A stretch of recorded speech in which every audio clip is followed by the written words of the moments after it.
പ്ലാറ്റ്ഫോമിൽ എൻ്റെ ആത്മാർത്ഥ സ്നേഹിതൻ പാസ്റ്റർ MJ എബ്രഹാം, അല്ലെങ്കിൽ ഞങ്ങൾ വിളിക്കുന്ന സണ്ണി പാസ്റ്റർ, നടത്തുന്ന ഈ സൂം മീറ്റിംഗിൽ എല്ലാ ഞായറാഴ്ചയും വൈകിട്ട് ദൈവവചനം കേൾക്കുവാൻ നല്ല അവസരങ്ങൾ ഒരുക്കുന്നതുകൊണ്ട് സ്തോത്രം. കഴിഞ്ഞ ഞായറാഴ്ചയും പാസ്റ്റർ PC വർഗീസ് അവர்கள் കൂടെ അനുഗ്രഹിക്കപ്പെട്ട ദൈവത്തിന്റെ വചനം കേൾക്കുവാൻ എനിക്കിവിടെയായി. പലപ്പോഴും ഞാൻ ഈ മീറ്റിംഗിൽ ദൈവവചനം ശുശ്രൂഷിച്ചിട്ടുണ്ട്. ഞാൻ പേര് പറയുകയാണെങ്കിൽ ഒരറ്റം മുതൽ മറ്റേ അറ്റം വരെ എല്ലാവരും എനിക്ക് പ്രിയപ്പെട്ടവരാണ്. വയനാട്ടിൽ നിന്നും, കേരളത്തിൽ നിന്ന്, രാജസ്ഥാനിൽ നിന്ന്, കാനഡയിൽ നിന്ന്, അമേരിക്കയിൽ നിന്ന്, ലോകത്തിന്റെ വിവിധ ഭാഗങ്ങളിൽ നിന്ന് ശ്രേഷ്ഠന്മാരായ കർത്തൃദാസന്മാരും ദൈവമക്കളും ഇതിൽ പ്രവേശിച്ചിട്ടുണ്ട്. 46 വിൻഡോ ഇപ്പോൾ തന്നെ ഓപ്പൺ ആണ്. എല്ലാവരെയും ദൈവമായ കർത്താവ് സഹായിക്കുകയും അനുഗ്രഹിക്കുകയും ചെയ്യുമാറാകട്ടെ എന്ന് ഞാൻ പ്രാർത്ഥിക്കുന്നു. ചിക്കാഗോയിൽ നിന്നുമൊക്കെ പ്രിയപ്പെട്ടതിനകത്ത് കയറിയിട്ടുണ്ട്. എല്ലാവർക്കായി സ്തോത്രം ചെയ്യുന്നു. ഞാൻ ഇന്ന് നിങ്ങളോട് പ്രസംഗിപ്പാൻ ആഗ്രഹിക്കുന്നത് 45 മിനിറ്റിൽ ഒതുങ്ങുവാൻ കഴിയുന്ന ഒരു മെസ്സേജ് അല്ല. ഒരു 1.5 മണിക്കൂറെങ്കിലും എനിക്ക് കിട്ടിയാലേ ആ മെസ്സേജ് പറയാൻ കഴിയത്തുള്ളൂ. അതുകൊണ്ട് ഞാൻ വളരെ ചുരുക്കി മാത്രമേ ഇന്ന് എടുക്കുന്ന മെസ്സേജ് പറവാൻ നിവർത്തിയുള്ളൂ. അത് നിങ്ങൾക്ക് അനുഗ്രഹകാരണമായി തീരും എന്ന് ഞാൻ വിശ്വസിക്കുന്നു. ഞാൻ ഇന്ന് പറവാനായിട്ട് ആഗ്രഹിക്കുന്ന വിഷയം യേശുക്രിസ്തുവിന്റെ ഉയർപ്പിനോടുള്ള ബന്ധത്തിൽ അറിഞ്ഞിരിക്കേണ്ട 10 കാര്യങ്ങൾ നിങ്ങളോട് പറവാനായിട്ടാണ് ഞാൻ ആഗ്രഹിക്കുന്നത്. യേശുക്രിസ്തുവിന്റെ ഉയർപ്പിനോടുള്ള ബന്ധത്തിൽ നടന്ന 10 കാര്യങ്ങൾ നിങ്ങളെ ഓർപ്പിക്കുവാനായിട്ടാണ് കർത്താവ് ഞാൻ ആഗ്രഹിക്കുന്നത്. നമ്മുടെ രക്ഷകനാകുന്ന കർത്താവും ലോകത്തിലെ മറ്റ് മത നേതാക്കന്മാരും അവതാര പുരുഷന്മാരും തമ്മിലുള്ള വ്യത്യാസം, ഏറ്റവും എടുത്തു പറയത്തക്ക വ്യത്യാസം, അവരെല്ലാവരും മരിച്ചു, അവരെല്ലാവരും അടക്കപ്പെട്ടു. എന്നാൽ ഞാൻ പ്രസംഗിക്കുന്ന യേശു ക്രിസ്തു മാത്രം 3-ാം ദിവസം ഉയർത്തെഴുന്നേറ്റു. ഇതുപോലെ 3-ാം ദിവസം ഉയർത്തെഴുന്നേറ്റ, 3-ാം ദിവസം എന്നല്ല, ഉയർത്തെഴുന്നേറ്റ മറ്റൊരു ദൈവങ്ങളും നമ്മുടെ മുൻപാകെ ഇല്ല. അതുകൊണ്ട് എല്ലാ അവതാര പുരുഷന്മാരെയും പോലെ ഒരാളല്ല യേശു ക്രിസ്തു. യേശു ക്രിസ്തു അവരിൽ നിന്നെല്ലാം വ്യത്യസ്തനാണ്. 3-ാം നാൾ ഉയർത്തെഴുന്നേറ്റു. ആ ഉയർത്തെഴുന്നേറ്റതിനെ കുറിച്ച് ആധികാരികമായി തന്നെ 10 കാര്യങ്ങൾ നിങ്ങളോട് ഓർപ്പിക്കുവാനായിട്ടാണ് ഞാൻ കർത്താവിൽ ആഗ്രഹിക്കുന്നത്. ഇന്ത്യയുടെ രാഷ്ട്രപിതാവായിരുന്ന മഹാത്മാഗാന്ധി അവരുകൾ വെടിയേറ്റ് മരിച്ചു. അദ്ദേഹത്തെ ഡൽഹിയിൽ അടക്കി. ഞാൻ ഡൽഹി സന്ദർശിച്ചപ്പോൾ അവിടെ മഹാത്മാഗാന്ധിയുടെ ശവകുടീരം കാണുവാനായി പോയ കാര്യം ഞാൻ ഓർക്കുന്നുണ്ട്.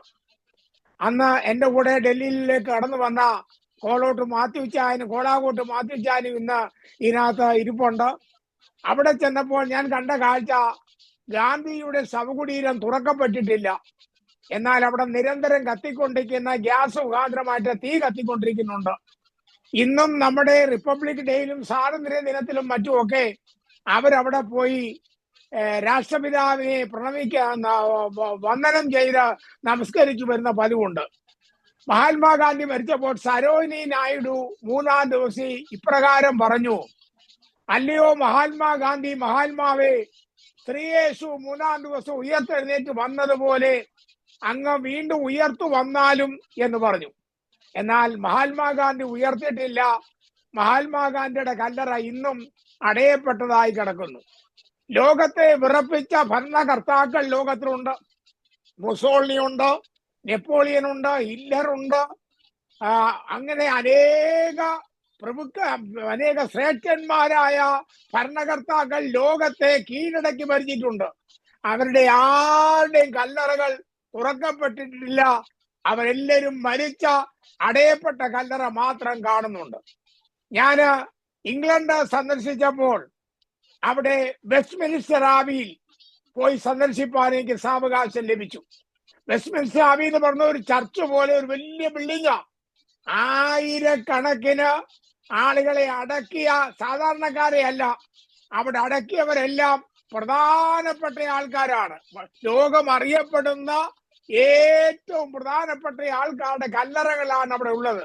അവിടെ താഴെ മേളിലും എല്ലാം കല്ലറകളുടെ ബഹളമാണ്. ചക്രവർത്തിമാരുണ്ടോ, രാജ്ഞിമാരുണ്ടോ, ഭരണകർത്താക്കളുണ്ടോ, ഭരണതന്ത്രജ്ഞന്മാരുണ്ടോ, അവരുടെ എല്ലാം കല്ലറകൾ, 1000കണക്കിന് കല്ലറകൾ ആ ഒരൊറ്റ ബിൽഡിങ്ങിൽ തന്നെ വെസ്റ്റ്മിനിസ്റ്റർ ആബിയിൽ എനിക്ക് കാണുവാൻ കഴിഞ്ഞു. ഞാൻ ശ്രദ്ധിച്ചു നോക്കി.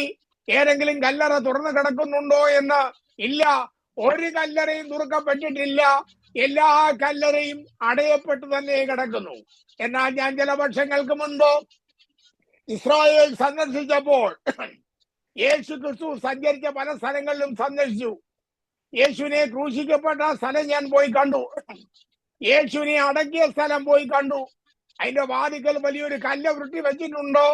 ഞങ്ങൾ പലരും ആ കല്ലറയ്ക്ക് അകത്ത് കയറിയപ്പോൾ അവിടെ ഒരു ബോർഡ് എഴുതി വെച്ചേക്കുന്നു, അവൻ ഇവിടെ ഇല്ല, അവൻ ഉയർത്തെഴുന്നേറ്റിരിക്കുന്നു. ഹല്ലേലൂയ. അവിടെ നിന്നുകൊണ്ട് ഞാൻ എന്റെ ദൈവത്തെ മഹത്വപ്പെടുത്തി. അപ്പൊ ലോകത്തിൽ ഇന്നേ വരെ എല്ലാവരുടെയും കല്ലറ അടയപ്പെട്ട് കിടക്കുമ്പോൾ യേശുവിന്റെ കല്ലറ മാത്രം തുറക്കപ്പെട്ട കല്ലറയാണ്. ആ തുറക്കപ്പെട്ട കല്ലറ കൊണ്ടുള്ള 10 കാര്യങ്ങളാണ് ഇന്ന് ഞാൻ നിങ്ങളുടെ മധ്യയെ പ്രസംഗിക്കുവാനായി ആഗ്രഹിക്കുന്നത്. യേശുവിന്റെ മരണത്തോടുള്ള ബന്ധത്തിൽ സാത്താൻ പോരാടി. കാരണം ഗെത്സമനാം തോട്ടത്തിൽ വെച്ച് തന്നെ അവന്റെ വിയർപ്പ് രക്തതുള്ളികൾ പോലെ താഴെ വീണ് അവിടെ വെച്ച് യേശു ഹൃദയം പൊട്ടി മരിക്കത്തക്ക രീതിയിലുള്ള ടെൻഷൻ കൊണ്ടുവന്നു. എന്നാൽ ദൂതൻ ഇറങ്ങി വന്നു, അവനെ ശക്തീകരിച്ചു. അഭയയാചന കഴിച്ച് അതിൽ നിന്ന് വിടുതലൊക്കെ പ്രാപിച്ചു. കാരണം യേശുവിന്റെ മരണം അങ്ങനെ ഒരു മരണമല്ല. മരത്തിൽ തൂങ്ങിയ ശാപഗ്രസ്തമായ ഒരു മരണം വേണം യേശു ഏൽക്കേണ്ടത്. അതിനെതിരായി ചെയ്യുവാൻ ശത്രു പലവട്ടവും നോക്കി. ഒരിക്കൽ മലയിൽ നിന്ന് അവനെ തള്ളിയിടുവാൻ നോക്കി. അങ്ങനെ എന്തെല്ലാം കടലിൽ ഓളങ്ങൾ ഉണ്ടാക്കി അവനെ കൊല്ലുവാൻ നോക്കി. പക്ഷേ അതൊന്നുമല്ല.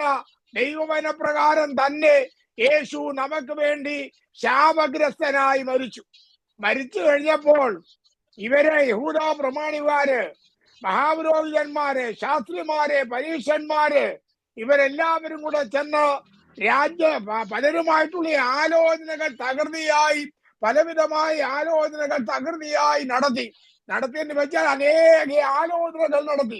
കാരണം ഭരണതലത്തിലും അവിടെയും ഇവിടെയെല്ലാം ഭയങ്കര ആലോചനകൾ നടത്തി. എന്താണ് ആലോചന നടത്തിയത്? അവര് എന്ന് പറഞ്ഞു, ഈ ചതിയൻ ജീവനോടുകൂടെ ഇരിക്കുമ്പോൾ പറഞ്ഞിട്ടുണ്ട്, ഇവൻ 3-ാം നാൾ ഉയർത്തെഴുന്നേൽക്കും. ഇവന്റെ ശിഷ്യന്മാര് പോയി ഇവന്റെ ശവം മോഷ്ടിച്ചിട്ട് വെളിയിൽ ചെന്ന് പറയും, യേശു ഉയർത്തെഴുന്നേറ്റു എന്ന് പറയും. അത് ആദ്യത്തേക്കാൾ വലിയ വഞ്ചനയായി മാറ്റപ്പെടും. അത് സംഭവിക്കാൻ പാടില്ല. അതുകൊണ്ട് അവന്റെ കല്ലറ ഉറപ്പാക്കി തരണം, അവൻ ഉയർക്കുവാൻ പാടില്ല എന്ന് അവരാലോചിച്ചു.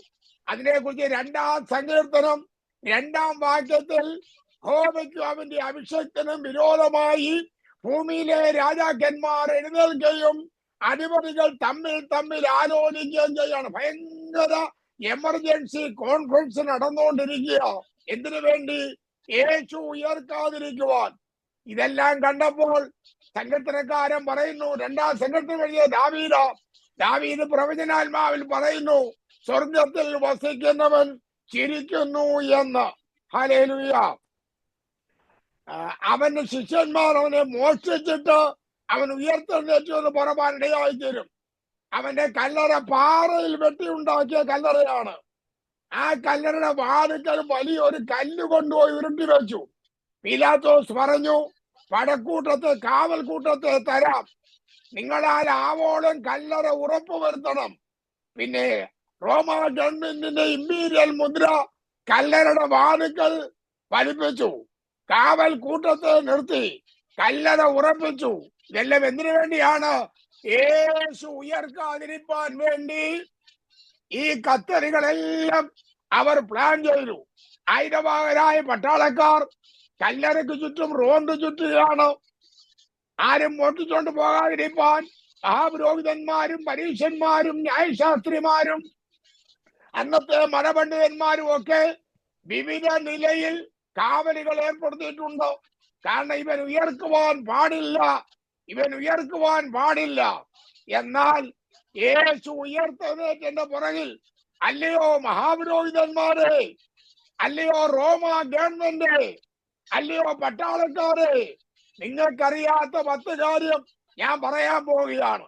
യേശുവിന്റെ ഉയർപ്പിനോടുള്ള ബന്ധത്തിൽ 10 കാര്യങ്ങൾ സംഭവിക്കുമെന്ന് ദൈവത്തിൽ ഉണ്ട്. ആ 10 കാര്യങ്ങൾ ഞാൻ നിങ്ങളോട് പറയാൻ പോവുകയാണ്. ഒന്നാമത്തെ കാര്യം ക്രിസ്തു നിദ്ര കൊണ്ടവരിൽ ആദ്യ ഫലമായി ഉയർത്തെഴുന്നേറ്റു എന്ന് 1 കൊരിന്ത്യർ 15-ാം അധ്യായം 20-ാം വാക്യത്തിൽ നാം വായിക്കുന്നുണ്ട്. 1 കൊരിന്ത്യർ 15-ാം അധ്യായം 20-ാം വാക്യം. ക്രിസ്തു മരിച്ചവരുടെ ഇടയിൽ നിന്ന് ആദ്യഫലമായി കർത്താവ് ഉയർത്തെഴുന്നേറ്റു. അങ്ങനെ പറയാൻ കാരണം എന്താണ്? ആദ്യഫലം എന്ന് പറയാൻ കാരണം എന്താണ്? മോശ ഇസ്രായേൽ മക്കൾക്ക് ന്യായപ്രമാണം കൊടുത്തപ്പോൾ അവർ ആചരിക്കേണ്ട പല കാര്യങ്ങളും അവരെ ദൈവം അറിയിച്ചു, മോശ മുഖാന്തരം അറിയിച്ചു. ആ കൂട്ടത്തിൽ അവർ ആചരിക്കേണ്ട 7 പെരുന്നാളുകളെ കുറിച്ചും അവരോട് പറഞ്ഞിട്ടുണ്ട്. 7 പെരുന്നാളുകൾ. അതിൽ ഒന്നാമത്തെ പെരുന്നാള് പെസഹ പെരുന്നാളാണ്. അത് 1-ാം മാസം 14-ാം തീയതി. ഈ ആബീബ് മാസം എന്ന് പറയുന്നത് 1-ാം മാസം അല്ലായിരുന്നു. അവരുടെ മാസങ്ങളുടെ മധ്യേ കടന്ന ഒരു മാസമായിരുന്നു. എന്നാൽ പെസഹ കുഞ്ഞാടിന്റെ ചോരയാൽ അവർ വീണ്ടെടുക്കപ്പെട്ടപ്പോൾ ദൈവം പറഞ്ഞിട്ട് ആബീബ് മാസത്തെ 1-ാം മാസമായിട്ട് അങ്ങ് മാറ്റി. അപ്പൊ ദൈവമക്കളെ, നമ്മുടെ എല്ലാം വീണ്ടെടുപ്പിന്റെ നാളാണ് 1-ാം മാസം എന്ന് പറയുന്നത്. അപ്പോൾ 1-ാം മാസമായിട്ട് ആബീബ് മാസത്തെ അങ്ങ് മാറ്റിയിട്ട് ആബീബ് മാസം 14-ാം തീയതി പെസഹ പെരുന്നാൾ ആചരിക്കണം. പെസഹ പെരുന്നാൾ അതിന്റെ നിവർത്തീകരണം കഴിഞ്ഞു. കർത്താവിന്റെ കാൽവരി മരണത്തോടുള്ള ബന്ധത്തിൽ പെസഹായ്ക്ക് നിവർത്തീകരണം വന്നു. നമ്മുടെ പെസഹ കുഞ്ഞാട് മറുക്കപ്പെട്ടു. അത് ക്രിസ്തു തന്നെ. രണ്ടാമത്തെ പെരുന്നാൾ എന്ന് പറഞ്ഞത് പുളിപ്പില്ലാത്ത അപ്പത്തിന്റെ പെരുന്നാളാണ്. പുളിപ്പില്ലാത്ത അപ്പത്തിന്റെ പെരുന്നാൾ. അത് 1-ാം മാസം 15-ാം തീയതി ആരംഭിക്കും. 1-ാം മാസം 15-ാം തീയതി. മൂന്നാമത്തെ പെരുന്നാള് ആദ്യഫലക്കറ്റയുടെ പെരുന്നാളാണ്. അത് 1-ാം മാസം 16-ാം തീയതി ആചരിക്കും. അപ്പൊ 3 പെരുന്നാളുകൾ ഒന്നിച്ച ദൈവം അവരോട് പറഞ്ഞു, വർഷത്തിൽ 3 പ്രാവശ്യം നിങ്ങളുടെ പുരുഷന്മാരൊക്കെ യെരുശലേമിൽ വരണം. വർഷത്തിൽ 3 പ്രാവശ്യം. എന്തിനു വേണ്ടിയാ? പെരുന്നാളിന് വേണ്ടി. ഈ 7 പെരുന്നാള് 3 ടൈമിലായിട്ടാണ് നടത്തുന്നത്. ആദ്യത്തെ 3 പെരുന്നാൾ ഒന്നിച്ച് പെസഹ, പുളിപ്പില്ലാത്ത അപ്പത്തിന്റെ പെരുന്നാൾ, ആദ്യഫലക്കറ്റയുടെ പെരുന്നാൾ. അടുത്തത് ചില മാസങ്ങൾ കഴിയുമ്പോൾ 3-ാം മാസം, അതിന്റെ പേരാണ് പെന്തക്കോസ്ത് പെരുന്നാൾ. 3-ാം മാസം. അത് 3-ാം മാസം 1-ാം തീയതിയാണ്. 3-ാം മാസം 1-ാം തീയതിയാണ് പെന്തക്കോസ്ത് പെരുന്നാൾ. അത് കഴിഞ്ഞ് അതിന് നിവർത്തിയായി. പെന്തക്കോസ്ത് നാളിൽ പരിശുദ്ധാത്മാവ് ഇറങ്ങി വന്ന് ആ പെരുന്നാളിന് നിവർത്തിയായി. പിന്നീട് അടുത്ത 3 പെരുന്നാൾ 7-ാം മാസത്തിലാണ്. 7-ാം മാസത്തിലെ 1-ാമത്തെ പെരുന്നാൾ കാഹള ജ്ഞാപക പെരുന്നാൾ. കാഹള ജ്ഞാപക പെരുന്നാൾ. അത് 7-ാം മാസം 1-ാം തീയതി. വീണ്ടും മഹാപാപപരിഹാര പെരുന്നാൾ 7-ാം മാസത്തിലാണ് അതും നടക്കുന്നത്. മഹാപാപപരിഹാര പെരുന്നാൾ അത് 7-ാം മാസം 10-ാം തീയതി. അത് കഴിഞ്ഞാൽ ഏറ്റവും ഒടുവിൽ കൂടാര പെരുന്നാൾ. അത് 7-ാം മാസം 15-ാം തീയതി മുതൽ 22-ാം തീയതി വരെ. ഇതിൽ മിക്ക പെരുന്നാളുകൾക്കും സമാപ്തി വന്നു കഴിഞ്ഞു. പെസഹ പെരുന്നാളിന്റെ സമാപ്തി വന്നു. പുളിപ്പില്ലാത്ത അപ്പം, അപ്പത്തിന്റെ പുളിപ്പല്ല. ഉപദേശത്തിലും ജീവിതത്തിലും പുളിപ്പില്ലായ്മ വേണമെന്ന് പറഞ്ഞു ആ ഉപദേശം പൗലോസ്ലീഹ നമുക്ക് മാറ്റി തന്നു. ആദ്യഫലക്കറ്റയുടെ പെരുന്നാൾ അതും നിവർത്തിക്കപ്പെട്ടു. അതിനെ കുറിച്ചൊന്ന് പറഞ്ഞിട്ട് ഞാൻ എന്റെ വിഷയത്തിലേക്ക് വരാം. ഈ ആദ്യഫലക്കറ്റയുടെ പെരുന്നാൾ 1-ാം മാസം 16-ാം തീയതിയാണ് നടക്കുന്നത്. 15-ാം തീയതി വൈകിട്ട് ഇസ്രായേലിന്റെ മഹാപുരോഹിതൻ തന്റെ ഔദ്യോഗിക വസ്ത്രങ്ങളെല്ലാം ധരിച്ചുകൊണ്ട് തന്നോടുകൂടെ പുരോഹിതന്മാരെല്ലാവരും കൂടെ ചേർന്ന് ഇസ്രായേൽ ജനങ്ങളെല്ലാം കൂടെ സ്തുതിസ്തോത്രങ്ങൾ ആലപിച്ചുകൊണ്ട് കൊയ്യത്തക്ക രീതിയിൽ വയല് വിളഞ്ഞു കിടക്കുകയാണ്. അങ്ങനെ വിളഞ്ഞു കിടക്കുന്ന വയലേലകളിലേക്ക് ഒരു പൊന്നരിവാളും കൊണ്ട് മഹാപുരോഹിതനും മറ്റു പുരോഹിതന്മാരും ഇസ്രായേൽ ജനങ്ങൾ മുഴുവൻ കരഘോഷങ്ങളോടുകൂടെ ആ പെരുന്നാളിൽ അന്നത്തെ ആ പെരുന്നാളിൽ സംബന്ധിക്കും. അപ്പൊ 15-ാം തീയതി വൈകിട്ട് പുരോഹിതൻ വയലിലേക്ക് ചെന്നിട്ട് തന്റെ പൊന്നരിവാള് കൊണ്ട് ഒരു കറ്റ കൊയ്യും. ഒരു കറ്റ കൊയ്തിട്ട് അവിടുന്ന് ആഘോഷമായി ദൈവാലയത്തിലേക്ക് വരും. ദൈവാലയത്തിൽ വന്നിട്ട് ആ കറ്റ ദൈവാലയത്തിനകത്ത് വിശുദ്ധ സ്ഥലത്തിന് മുൻപിൽ ആ കറ്റ വയ്ക്കും. 16-ാം തീയതി രാവിലെ, അതിരാവിലെ എന്ന് വെച്ചാൽ ഏറ്റവും അതിരാവിലെ ദൈവാലയം തുറന്നു മഹാപുരോഹിതൻ അവിടെ വന്നു കൊണ്ടുവച്ച കറ്റ ഇങ്ങനെ നിവർത്തും. ഇങ്ങനെ നിവർത്തിയിട്ട് കിഴക്കോട്ടും പടിഞ്ഞാറോട്ടും തെക്കോട്ടും വടക്കോട്ടും ഈ കറ്റ നീരാജനം ചെയ്യും. മോശയുടെ കാലം മുതൽ ഈ പരിപാടി ആരംഭിച്ച് എല്ലാ വർഷവും ഇത് നടത്തി വരികയാണ്. ഇതിനൊരു സമാപ്തി വരുത്തണമെന്ന് കർത്താവ് ആഗ്രഹിച്ചു. ആദ്യഫലം കറ്റ നിവർന്ന് നിൽക്കുന്നത് പോലെ അന്നത്തെ ദിവസം വെള്ളിയാഴ്ച കർത്താവിന്റെ മരണം നടന്നു. കർത്താവിനെ ഉച്ചതിരിഞ്ഞ് കർത്താവിനെ അടക്കി. മന്ത്രിയായ ജോസഫും നിക്കോദീമോസും കൂടെ വന്ന് സുഗന്ധതൈലം പുരട്ടി പൂശി ജോസഫിന്റെ കല്ലറയിൽ കൊണ്ടുപോയി വെച്ചു. ഒരു വലിയ കല്ലും അതിന്റെ വാതിക്കൽ ഉരുട്ടി വെച്ചു. ആ കല്ല് സാധാരണക്കാർക്ക് ഉരുട്ടി മാറ്റാൻ പ്രയാസമാണ്.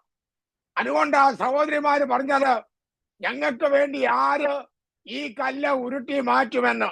അവര് ഭാരപ്പെട്ടാ വന്നത്. ആ വിഷയത്തിലേക്ക് ഞാൻ കടക്കുന്നില്ല. അങ്ങനെ വെള്ളിയാഴ്ച വൈകിട്ട് ശനിയാഴ്ച ഫുൾ ഡേ യാതൊരു അനക്കവുമില്ല. ഡെഡ് ബോഡിക്ക് യാതൊരു അനക്കവുമില്ല. അത് അതുപോലെ തന്നെ അവിടെ ഇരിക്കുകയാണ്.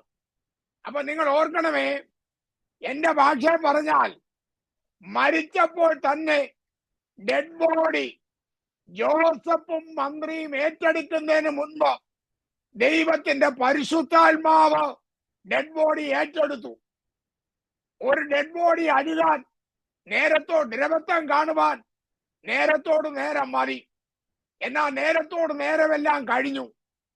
സാധാരണ ഒരാൾ മരിച്ച് ദ്രവത്വം പ്രാപിക്കുന്നതിനേക്കാൾ യേശുവിന്റെ ശരീരം ദ്രവത്വം പ്രാപിപ്പാൻ എളുപ്പമാണ്. കാരണം ശിരസ് മുതൽ പാദം വരെ മുഴുവൻ വ്രണങ്ങളാണ്.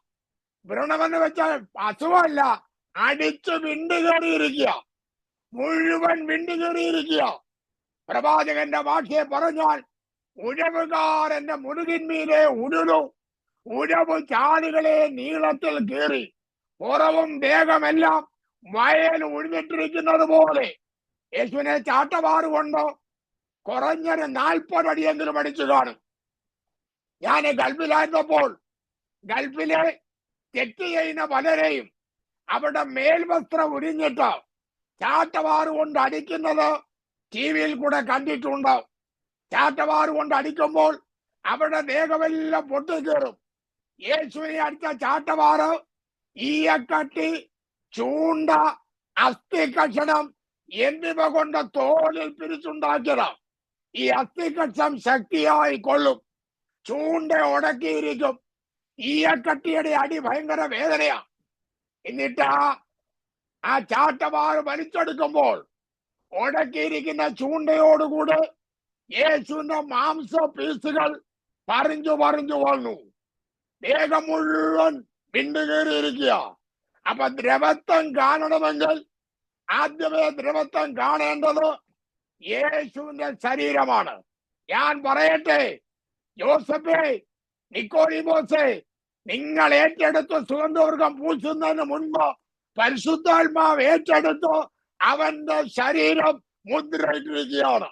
ഓരോ അണുക്കളും, ദ്രവത്വത്തിന്റെ യാതൊരു അണുക്കളും എന്റെ യേശുവിന്റെ ശരീരത്തിൽ വരാതെ വേണം പരിശുദ്ധാത്മാവ് ഏറ്റെടുത്തു കഴിഞ്ഞു. ഞാൻ ആ വിഷയത്തിലേക്ക് വരുവാൻ പോവുകയാണ്. അപ്പോൾ 3-ാം ദിവസമായി, 2 ദിവസം കഴിഞ്ഞു, യാതൊരു അനക്കവുമില്ല. യഹൂദന്മാരുടെ ഇടയിൽ അട്ടഹാസം, അവരുടെ ഇടയിൽ പരിഹാസം.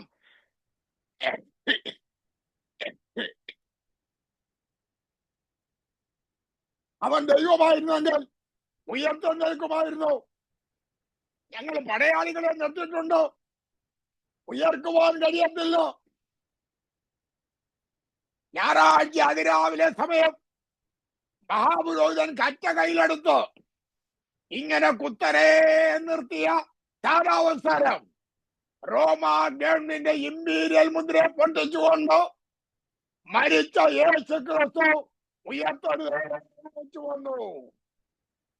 യേശുവിനെ പിടിച്ചടക്കുവാൻ റോമ ഗവൺമെന്റിനോ ഇസ്രായേലി മഹാപുരോഹിതന്മാർക്കോ പടനായകന്മാർക്കോ സാധുക്യർക്കോ ഹേരോദ്യർക്കോ പല പ്രമാണികൾക്കോ കഴിയുമായിരുന്നില്ല.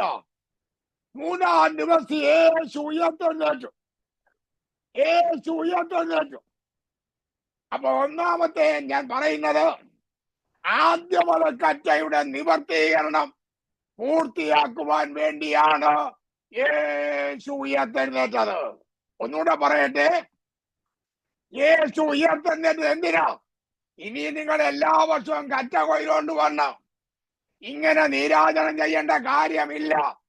സാക്ഷാൽ കറ്റയുടെ ആദ്യഫലമാകുന്ന കർത്താവ് കല്ലറയെ ഭേദിച്ചുകൊണ്ട് മരിച്ചവരിൽ നിന്ന് ആദ്യഫലമായി കർത്താവായ യേശു ഉയർത്തെഴുന്നേറ്റു. അപ്പൊ ഒരു ചോദ്യം, ഇതിനു മുമ്പ് പലരും ഉയർത്തിയിട്ടില്ലയോ? ഉണ്ട്. ചിലരുടെ അസ്ഥിരോട്ടിയാൽ ഉയർത്തെഴുന്നേറ്റു. കർത്താവ് 3 പേരെ ഉയർപ്പിച്ചു. ഏലിയ, ഏലിശ എന്നിവർ മരിച്ചവരെ ഉയർപ്പിച്ചു. മോശ ഉയർത്തു. എന്നാൽ അവരെല്ലാം ഉയർത്തത് രണ്ടാമത് വീണ്ടും മരിക്കുന്ന ശരീരത്തിലാ.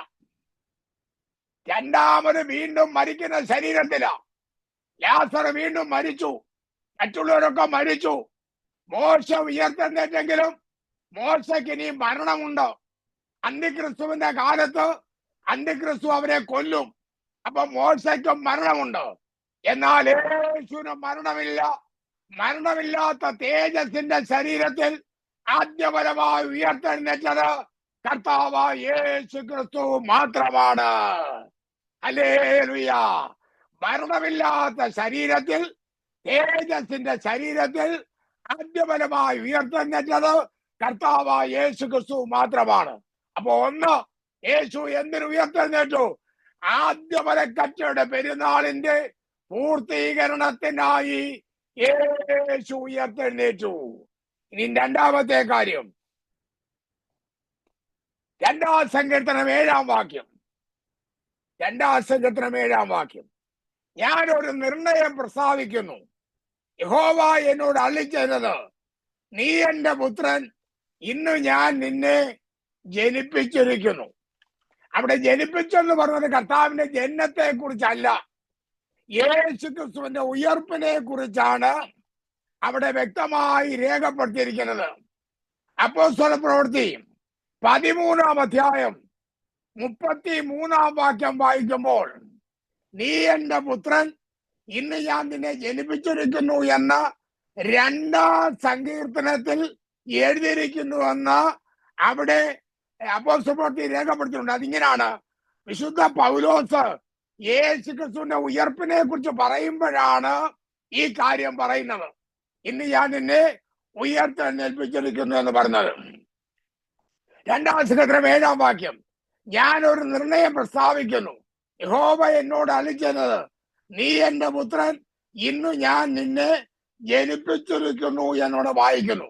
ജനിപ്പിക്കുക എന്ന് വെച്ചാൽ യേശു ജനിച്ച കാര്യമല്ല, യേശുവിന്റെ ഉയർപ്പിനെ കുറിച്ചാണ് അവിടെ പറഞ്ഞേക്കുന്നത്. അതെങ്ങനാ നടന്നത്? ഞാൻ ഒരു കാര്യം നിർണയിച്ചിരിക്കുന്നു. ആര്?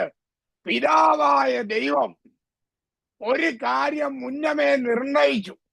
എനിക്ക് ആ കാര്യം പറയണമെങ്കിൽ ഒത്തിരി പുറകോട്ടിറങ്ങി പോകണം. ദൈവീയ പ്ലാനുകൾ അന്നേരം ക്രമീകരിക്കുന്നതല്ല, നിത്യതയിൽ പ്ലാൻ ചെയ്യുന്നതാ.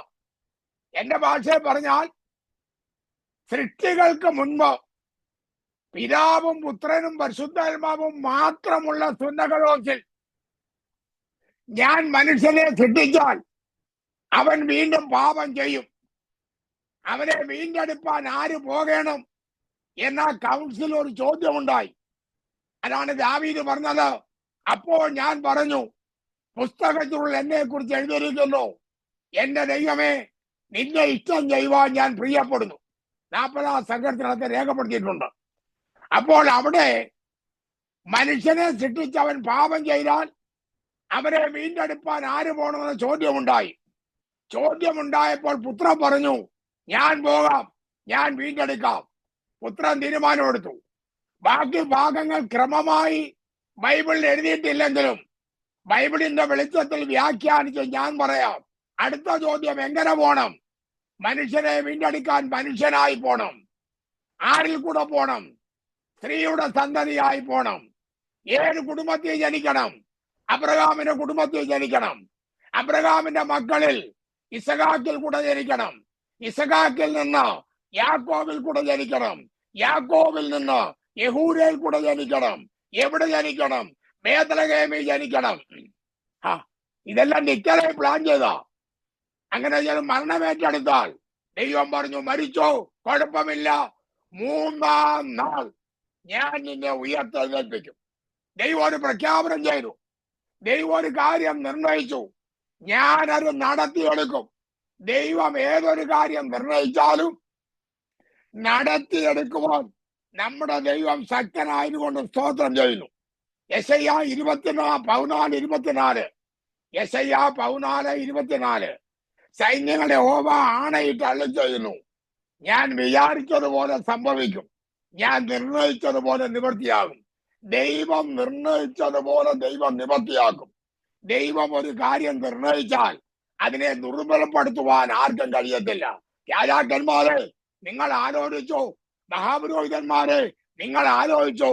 യഹൂദ പരീക്ഷകളെ, നിങ്ങൾ ആലോചിച്ചോ? നിങ്ങൾ അവനെ അടക്കിക്കോ, വലിയ കല്ലുരുട്ടി കൊണ്ടുവച്ചോ.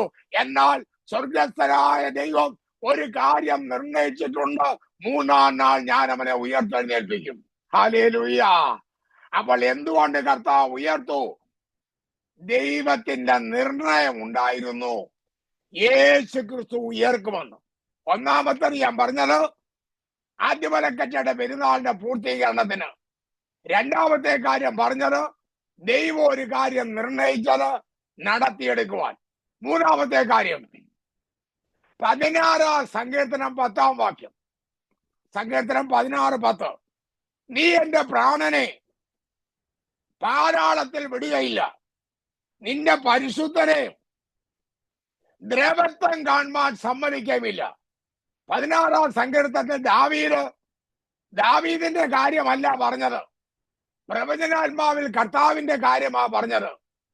ദാവീദ് മരിച്ചു, ദാവീദ് ദ്രവത്വം കണ്ടു. എന്നാൽ യേശുവിന്റെ ശരീരം ദ്രവത്വം കണ്ടില്ല. എന്തുകൊണ്ടാ യേശുവിന്റെ ശരീരം ദ്രവത്വം കാണുന്നത്? ദൈവത്തിന്റെ വാഗ്ദത്തം ഉണ്ടായിരുന്നു, എന്റെ പുത്രന്റെ ശരീരം ദ്രവത്വം കാണത്തില്ല എന്ന്. ദൈവമക്കളെ, ഒരു കാര്യം ഓർക്കണം, വാഗ്ദത്തം യേശുവിന് മാത്രമല്ല, നമുക്കുണ്ട് വാഗ്ദത്തം. അബ്രഹാമിന്റെ സന്തതികൾക്കും വാഗ്ദത്തം ലഭിച്ചു. അനേകരെ ഉദ്ദേശിച്ചല്ല, യേശുവിൽ കൂടെ നമ്മയും ഉദ്ദേശിച്ച ദൈവം ഒരു കാര്യം വാഗ്ദത്തം ചെയ്താൽ അത് നടത്തിയെടുക്കും. അത് തന്നെ എനിക്കൊരു 2 മണിക്കൂർ പ്രസംഗിച്ചാൽ കൊള്ളാവുന്ന ആഗ്രഹമുണ്ട്. പക്ഷെ നിങ്ങൾ എഴുന്നേറ്റ് പോകുമല്ലോ, പിന്നെ ഞാൻ ആകാശത്തോടും ഭൂമിയോടും പ്രസംഗിക്കേണ്ടി വരുമല്ലോ. അതുകൊണ്ട് ഞാൻ പറയുന്നില്ല. ദൈവത്തിന്റെ വാഗ്ദത്തം ഉണ്ടെങ്കിൽ വാഗ്ദത്തം നിവർത്തിക്കുവാൻ യേശുവിനെ ഉയർപ്പിച്ചേ പറ്റത്തുള്ളൂ. ദൈവമക്കളെ, എന്റെയും നിങ്ങളുടെയും മേൽ ദൈവത്തിന്റെ ഒത്തിരി വാഗ്ദത്തങ്ങളുണ്ട്. ഞാൻ നിന്നെ സൗഖ്യമാക്കും എന്ന് ദൈവത്തിന്റെ വാഗ്ദത്തമുണ്ട്. ഞാൻ നിന്നെ അനാഥനായി വിടത്തില്ലെന്ന് ദൈവത്തിന്റെ വാഗ്ദത്തമുണ്ട്. തീയുടെയും നദിയുടെയും നദിയെ പോയാലും അത് മുക്കുകയോ ദഹിപ്പിക്കുകയോ ചെയ്യത്തില്ലെന്ന് വാഗ്ദത്തമുണ്ട്. വാഗ്ദത്തങ്ങളെല്ലാം മുറുകെ പിടിക്കണം. വാഗ്ദത്തം ചെയ്തവൻ വിശ്വസ്തനാണ്. ഹല്ലേലൂയ. നിങ്ങൾ അതിരം തുറന്ന് അവിടെ ഇരുന്നുകൊണ്ട് അതിരം തുറന്ന് സ്തോത്രം പറയുന്നത് എനിക്ക് കാണാൻ കേട്ടോ. ദൈവം വാഗ്ദത്തം ചെയ്തത് വിശ്വസ്തനാണ്. വാഗ്ദത്തങ്ങൾ നിറവേറും. നാലാമത്തെ കാര്യമാണ്, യേശു ഭൂമിയിലായിരുന്നപ്പോ പറഞ്ഞു, യോഹന്നാൻ 2:19, ഈ മന്ദിരം പൊളിപ്പീൻ, ഞാൻ 3 ദിവസത്തിനകം അതിനെ പണിയും. ഇത് അക്ഷരീയ ദൈവാലയത്തെ കുറിച്ചല്ല, തന്റെ ശരീരം എന്ന മന്ദിരത്തെ കുറിച്ചാണ് കർത്താവ് പറഞ്ഞത് എന്ന് താഴെ എഴുതിയിട്ടുണ്ട്. എന്തുകൊണ്ടാ യേശു ഉയർത്തത്? യെരുശലേം ദേവാലയം അത് നശിപ്പിക്കപ്പെടും, വേറൊരു കാര്യം.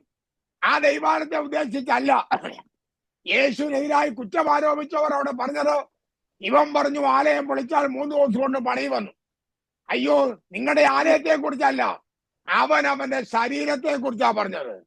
അപ്പോൾ ആ യേശു തന്നെ പറഞ്ഞു, ഈ ശരീരം നിങ്ങൾ അടിച്ചങ്ങ് പൊളിക്ക, ഇതിന്റെ പാർട്സുകളെല്ലാം വിളക്കി കളഞ്ഞു, എന്നാൽ 3-ാമത്തെ ദിവസം ഞാൻ ഈ ആലയം പണിയും, ഈ മന്ദിരം ഞാൻ പണിയും, ഈ മന്ദിരം ഞാൻ പണിയും.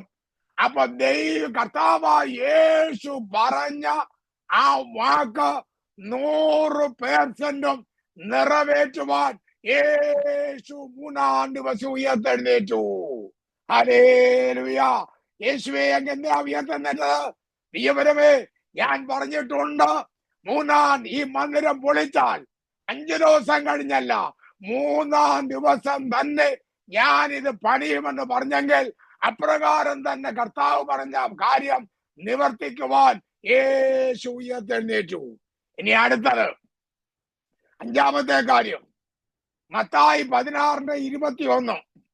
അന്ന് മുതൽ യേശു താൻ യെരുശലേമിൽ ചെന്നിട്ട് മൂപ്പന്മാർ, മഹാപുരോഹിതന്മാർ, ശാസ്ത്രിമാർ എന്നിവരാൽ പലരും സഹിച്ച കൊല്ലപ്പെടുകയും 3-ാം നാൾ ഉയർത്തെഴുന്നേൽക്കുകയും വേണ്ടത് എന്ന് ശിഷ്യന്മാരോട് പറഞ്ഞു തുടങ്ങി. ഒരു പ്രാവശ്യമല്ല, യേശു പലപ്പോഴും ശിഷ്യന്മാരോട് പറഞ്ഞു, നമുക്ക് യെരുശലേമിലേക്ക് പോണം, അവിടെ ഞാൻ അവരുടെ കയ്യിൽ അകപ്പെടും, അവരെന്നെ കൊല്ലും. എന്നാൽ നിങ്ങൾ ഒരു കാര്യം ഓർത്തോണം, 3-ാം നാൾ ഞാൻ ഉയർത്തെഴുന്നേൽക്കും. ഇത്രയും പറഞ്ഞിട്ട് ഈ ശിഷ്യന്മാർക്ക് മനസ്സിലായില്ല, അവർക്ക് പിടികിട്ടിയില്ല. യേശു ഉയർത്തെന്ന് പറഞ്ഞിട്ടും അവർക്ക് വിശ്വാസമായില്ല. നമ്മുടെ കേരളത്തിൽ വന്ന തോമസ് അപ്പോസ്തലൻ പറഞ്ഞു, കൈയിട്ടല്ലാതെ വിശ്വസിക്കത്തില്ല. അപ്പൊ ജീവനോടുകൂടെ ഇരുന്നപ്പോൾ തന്നെ യേശു പറഞ്ഞു, ഞാൻ 3-ാം നാൾ ഉയർത്തെഴുന്നേൽക്കും. എന്തിനാ യേശു ഉയർത്തുന്നത്? യേശുവിടെ തെളിയിച്ചത്, ഞാൻ ഒരു പ്രസ്താവന പൊളിവാക്ക് പറയത്തില്ല, ഞാൻ പറയുന്ന പ്രസ്താവന 100% നടന്നിരിക്കും. ഞാൻ പറയുന്ന പ്രസ്താവനകൾ 100% നടന്നിരിക്കുമെന്ന് മറ്റുള്ളവരെ ബോധ്യമാക്കുവാൻ. നമുക്കറിയാം, ഭരണം ഇപ്പം കേരളത്തിലൊക്കെ ഇലക്ഷൻ വരാൻ പോവാ. ഞങ്ങൾ കയറിയാൽ എല്ലാം ശരിയാവും. പക്ഷെ എവിടാ ശരിയായത്? എങ്ങും ശരിയായില്ല. പൊളി വാഗ്ദാനങ്ങളാ. കയറിയാൽ എന്തെല്ലാം തരും, പൊളി വാഗ്ദാനങ്ങളാ.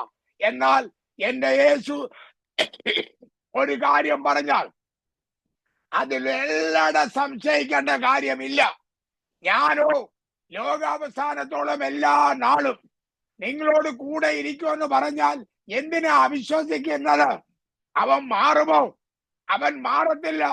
അവന്റെ പ്രസ്താവനകളെല്ലാം 100% സത്യമാണെന്ന് തെളിയിപ്പാൻ അപ്രകാരം തന്നെ യഹൂദന്മാരാൽ യേശു കൊല്ലപ്പെട്ടിട്ട് യേശു പറഞ്ഞതുപോലെ 3-ാം നാൾ ഉയർത്തെഴുന്നേറ്റു എന്ന് വെച്ചാൽ തന്റെ പ്രസ്താവനകളെല്ലാം 100% സത്യമാണെന്ന് ബോധ്യമാക്കുവാനാണ് യേശു ഉയർത്തെഴുന്നേറ്റത്. ഇനി ആറാമത്തെ കാര്യം അപ്പോൾ പ്രവൃത്തി 2-ാം അധ്യായം 24-ാം വാക്യം, പ്രവൃത്തി 2:24, പ്രവൃത്തി 2:24.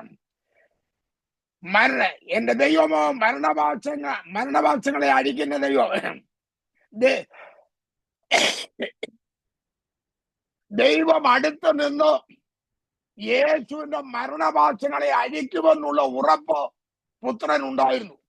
ആ 2-ാം സങ്കീർത്തനമല്ല, അപ്പോസ്തലപ്രവൃത്തി 2-ാം അധ്യായം 24-ാം വാക്യം, 2:24. ദൈവമോ മരണവാസങ്ങളെ അഴിച്ചിട്ട് അവനെ ഉയർത്തെഴുന്നേൽപ്പിച്ചു. മരണം അവനെ പിടിച്ചു വെക്കുന്നത് അസാധ്യമായിരുന്നു. അപ്പം കർത്താവിന് മരണത്തിന് ഏൽപ്പിച്ചു കൊടുത്താൽ എന്താ ഇത്ര ധൈര്യം? കർത്താവ് പറയും, ഈ വരവേ ഞാൻ മരണത്തിന് ഏൽപ്പിച്ചു കൊടുത്താൽ എനിക്ക് പേടിയില്ല. എന്റെ ദൈവം പറഞ്ഞിട്ടുണ്ടോ, ഞാൻ അവന്റെ മരണപാശങ്ങളെ അഴിക്കും. മരണപാശങ്ങളെ അടിപ്പിച്ചിട്ട് ഞാൻ അവനെ ഉയർപ്പിക്കുമെന്ന് എന്റെ പിതാവ് എന്നോട് പറഞ്ഞിട്ടുണ്ട് എങ്കിൽ മരിച്ചാൽ മരണത്തിന്റെ കെട്ടുകളെ, നമ്മുടെ നാട്ടിലൊക്കെ പറയാം കാലം വന്ന് കെട്ടിക്കൊണ്ട് പോകുന്നതൊക്കെ മരണത്തെ കുറിച്ച് നമ്മുടെ നാട്ടിലൊക്കെ ഹിന്ദുക്കൾ പറയും. ഏതായാലും മരണത്തിന്റെ ഒരു കെട്ടുണ്ട്. മരണത്തിന്റെ കറുത്ത ഹസ്തങ്ങൾ നമ്മെ കെട്ടും, എഴുന്നേക്കാറൊക്കത്തില്ല. എന്നാൽ കർത്താവിന് അറിയാമായിരുന്നു അവര് കെട്ടിക്കോട്ടോ.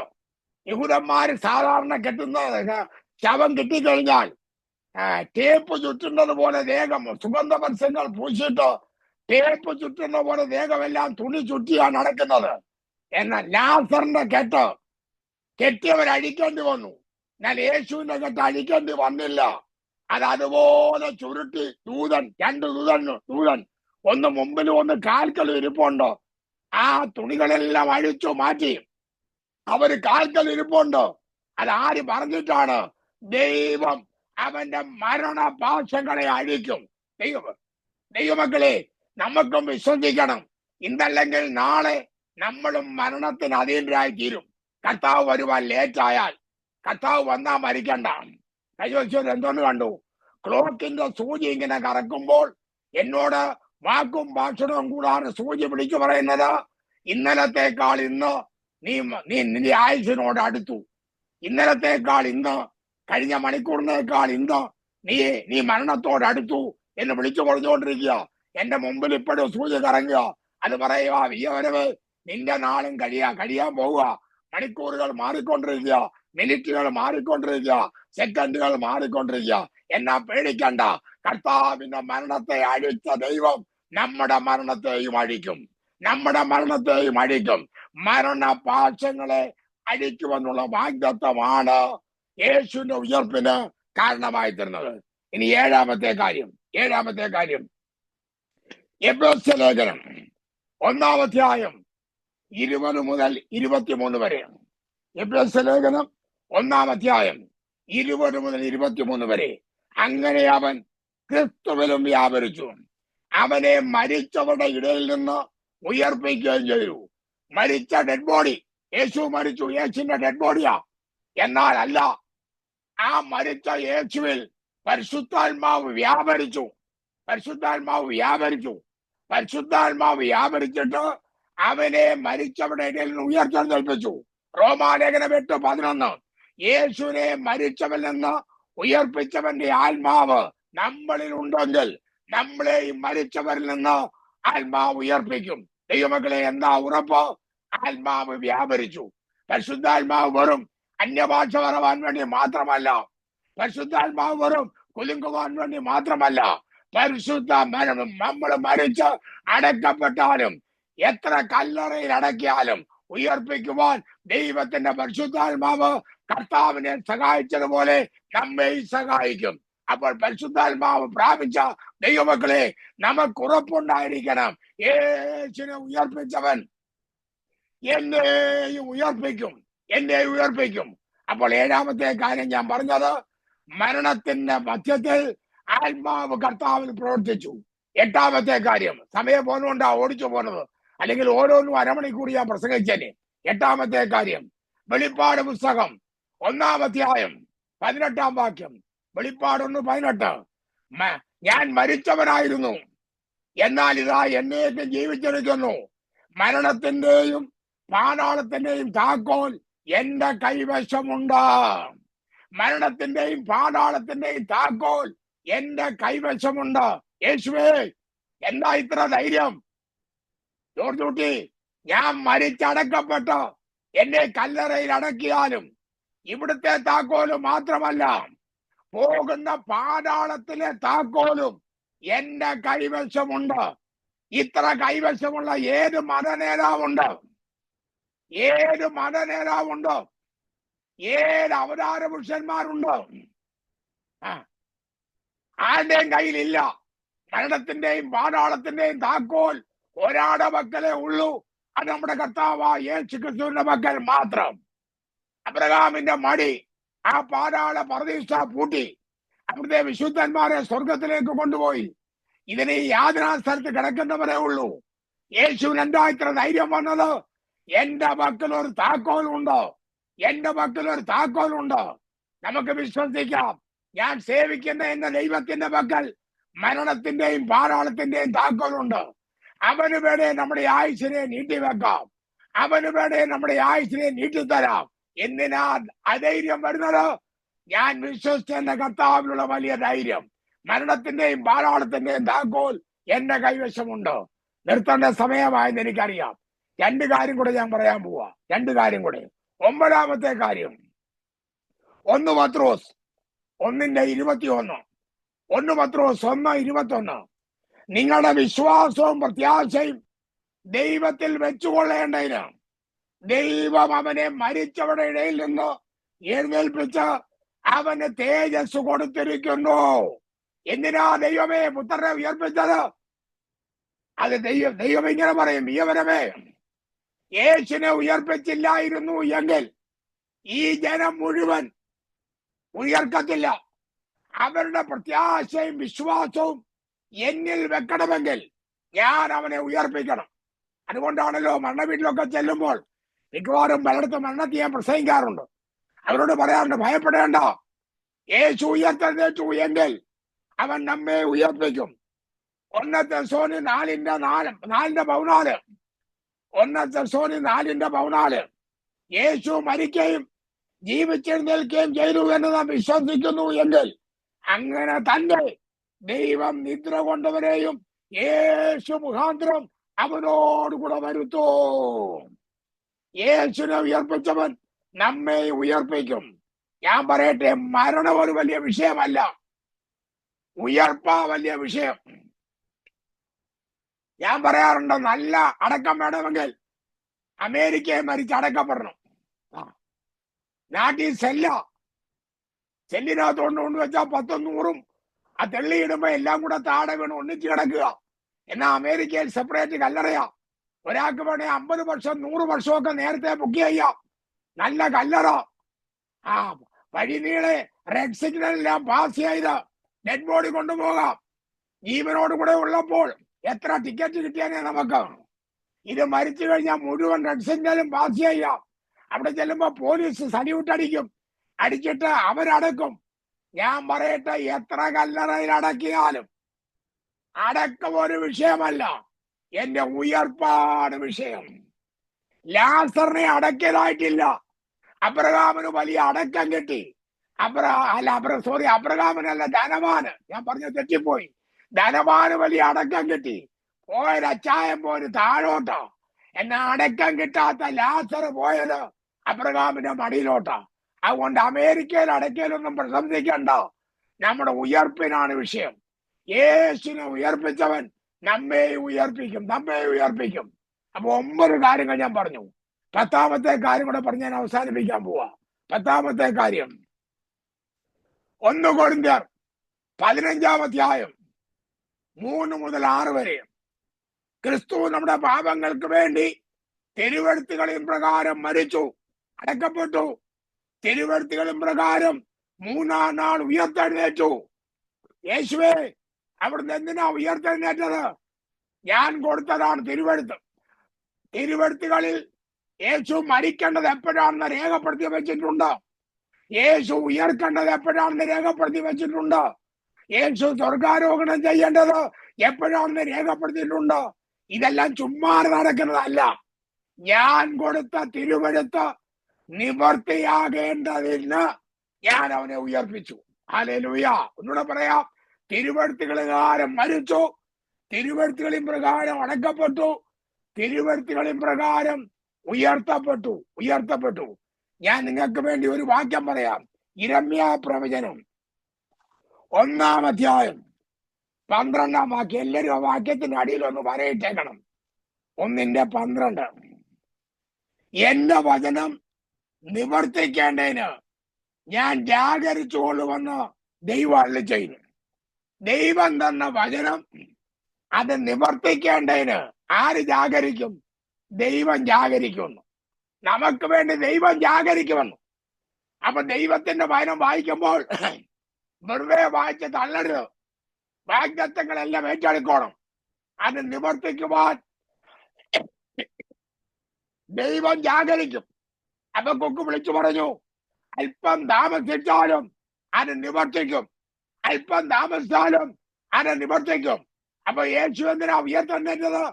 ദൈവവചനത്തിൽ, തിരുവെഴുത്തുകളിൽ യേശുവിനെ കുറിച്ച് പറഞ്ഞത് നിവർത്തിക്കപ്പെടേണ്ടതിന് വേണ്ടി യേശു നമുക്ക് വേണ്ടി ഉയർത്തെഴുന്നേറ്റു. ദൈവം അപ്പൊ യേശു മരിച്ചു കഴിഞ്ഞ് ജാഗരിക്കുന്നതല്ല ആരാ? ദൈവമാ, പിതാവാ ജാഗരിക്കുന്നു. പണ്ടൊരിക്കൽ ഒരു സിംഹം ഓടിപ്പോയ കൂട്ടത്തിൽ സിംഹത്തെ ഉപദ്രവിക്കാൻ ആരാണ്ട് വന്നപ്പോൾ അതൊരു ഗുഹയിലേക്ക് കയറി. ഗുഹയുടെ വാതിൽക്കൽ കുറെ ചെലന്തി വല ഉണ്ടായിരുന്നു. സിംഹം ധൈര്യമായി അതിനകത്തോട്ട് കയറി. ചെലന്തിക്ക് ദേഷ്യം വന്നു. ചെലന്തി മറ്റ് ചെലന്തിമാരെ വിളിച്ചോണ്ട് വന്നു. എടാ, ഇവൻ കേറിയത് കേറി, ഇവനെ ഇറക്കാൻ പാടില്ല. നിങ്ങളെല്ലാം കൂടെ വന്ന് രാത്രി മുഴുവൻ ഇരുന്ന് നമുക്ക് ഈ ചെലന്തി വല കെട്ടണം. അനേക ചെലന്തിമാര് വന്നു. ഇവരെല്ലാം കൂടെ ഗുഹയുടെ വാതിൽക്കൽ ഭയങ്കര ചെലന്തി വല കെട്ടി. എന്നിട്ട് നടക്കിരുന്ന് കുലുങ്ങിയിട്ട് വലിയ ചെലന്തി പറഞ്ഞു, അല്ലയോ സിംഹമേ, നീ കേറിയത് കേറി, നിന്നെ തിരിച്ചിറക്കത്തില്ലെന്ന്. അയ്യോ ചെലന്തിയെ, സിംഹത്തിന് ചെലന്തി വല വല്ല കാര്യമാണോ? യഹൂദാ ഗോത്രത്തിലെ സിംഹമാവുന്ന കർത്താവിനെ കല്ലറയിൽ ഒടുക്കി വെക്കാമെന്ന് അല്ലയോ റോമ ഗവൺമെന്റ്, യഹൂദാ പരീക്ഷയെ നിങ്ങൾ വിചാരിച്ചെങ്കിൽ നിങ്ങൾ തെറ്റിപ്പോയി. 3-ാം ദിവസം ശക്തിയോടുകൂടെ യേശു ഉയർത്തെഴുന്നേറ്റു. ഞാൻ 10 കാര്യങ്ങൾ പറഞ്ഞു. 1, ആദ്യമല കച്ചവടം നിവർത്തീകരണത്തിന്. 2, ദൈവത്തിന്റെ നിർണയം നിറവേറുവാൻ. 3, ദൈവത്തിന്റെ വാഗ്ദത്തം നിറവേറ്റുവാൻ. 4, ഈ മന്ദിരം 3 ദിവസം കൊണ്ട് പണിയെന്ന് പറഞ്ഞത് കാണിച്ചു കൊടുക്കാൻ. 4, യേശുവിന്റെ പരസ്യ പ്രസ്താവനകൾ ശരിയാണെന്ന് ബോധ്യപ്പെടുത്തുവാൻ. 6, മരണവാസങ്ങളെ അടിക്കുന്ന ദൈവം അടുക്കലുണ്ടെന്നുള്ള ഉറപ്പ്. 7, പരിശുദ്ധാത്മാവ് തന്നിൽ വ്യാപരിച്ചു. 8, മരണത്തിന്റെയും പാതാളത്തിന്റെയും താക്കോൽ തന്റെ കൈവശമുണ്ടെന്നുള്ള ഉറപ്പ്. 9, വിശുദ്ധന്മാരുടെ പ്രത്യാശ തന്നിൽ വെക്കേണ്ടതിന്. 10, തിരുവെടുത്ത് നിവർത്തിയാകേണ്ടതിന്. ഇത്രയും പറഞ്ഞ് ഇനി ഞാൻ ഈ മെസ്സേജ് അവസാനിപ്പിക്കുന്നു. ഇതെനിക്ക് 10 മണിക്കൂർ പ്രസംഗിച്ചാലും തീരാത്ത ഒരു മെസ്സേജാ. ഇത്രയും കൊണ്ട് ഞാൻ പറഞ്ഞത്. നിങ്ങളെ പാസ്റ്റർമാര് പോയി കൂടുതൽ സമയം എടുത്ത് പ്രസംഗിക്കണം. യേശുവിന്റെ ഉയർപ്പാണ് നമ്മുടെ വിഷയം. യേശു ഉയർത്തെഴുന്നേറ്റതാണ് നമ്മുടെ വിഷയം. മരണം കൊണ്ട് മാത്രമല്ല രക്ഷ വന്നത്, അവന്റെ ഉയർപ്പിനാലാണ് നമുക്ക് നീതീകരണം ചെയ്തത്. അതുകൊണ്ട് ഉയർപ്പിനെ കുറിച്ച് പ്രസംഗിക്കാം. ദൈവമായ കർത്താവ് നമ്മെ എല്ലാവരെയും അനുഗ്രഹിക്കുമാറാകട്ടെ. ആമേൻ.